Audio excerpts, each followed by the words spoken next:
कि जो तत्पर है निज रक्षा को, कि जो तत्पर है निज रक्षा को रक्षित उसके अधिकार रहे। जो लड़ने को तैयार नहीं वो मरने को तैयार रहे। श्री अमरीक सिंह जी।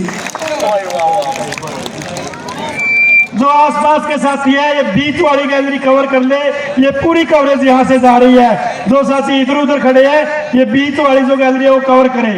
श्री अमरीक सिंह जी। बहुत बहुत धन्यवाद साथी ऋषिनाथ जी।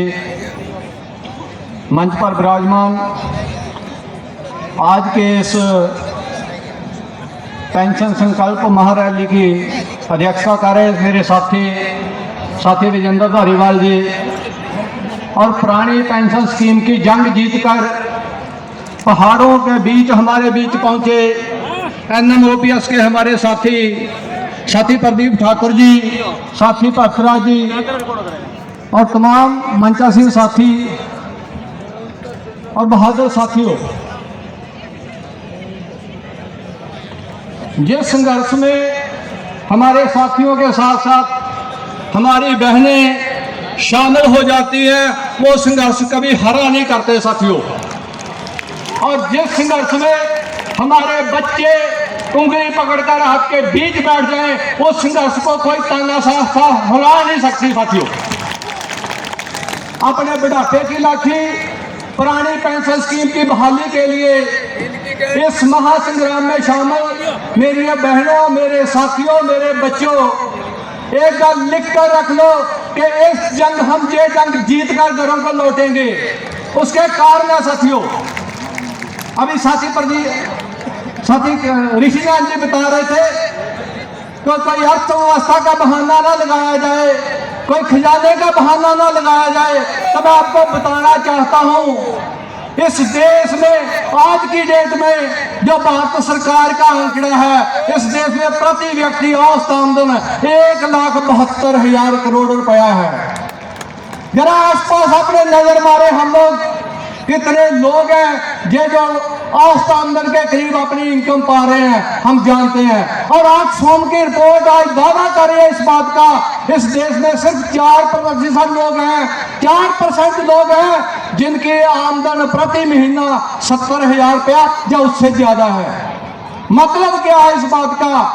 जब देश के प्रधानमंत्री जी कहते हैं सबका साथ, सबका विकास, सबका विश्वास, तो उसका मतलब जो चंद ऊपर के 100 पूंजीपतियां उनकी बात करते हैं। इस देश की 135 करोड़ आबादी, उनको अगर अपना हक छीनना है तो संघर्ष के मैदान में आना होगा साथियों। मैंने 2-3 सुने हैं, 2-3 मैसेज आपको देने हैं साथियों।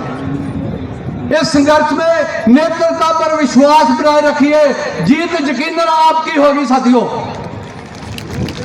और सरकार षड्यंत्र रच रही है, हमारी ताकत को तारो पीटो करना चाह रही है। कभी हिंदू मुस्लिम का मसला आ जाता है, कभी हिंदू सिख का मसला आ जाता है, कभी जात पात का मसला आ जाता है। हम आपस में बैठे हैं, मैं पगड़ी बांधकर आपके बीच आया हूं, किसी को महसूस हुआ हो कि मैं सरदार हूं तो बताइए।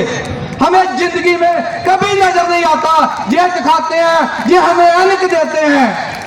और मैं सल्यूट करता हूं हरियाणा के लोगों को, उन किसानों को, उन मजदूरों को, उन मेहनतकश लोगों को। हरियाणा को लेबोरेटरी बनाने की कोशिश की गई है, जहां कोशिश की गई है कि ये हिंसा हो, ये एकता टूटे। आप लोगों को सल्यूट है, आपने वो एकता का परिचय दिया, सरकार की नीतियों को मुंह तोड़ जवाब दिया आपने।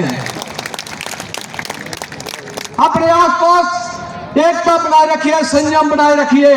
और मैं एक ऐतिहासिक बात आपको बताता हूं, 1890 से पहले इस मुल्क में कभी जात के आधार पर, कभी धर्म के आधार पर कभी दंगा नहीं हुआ था।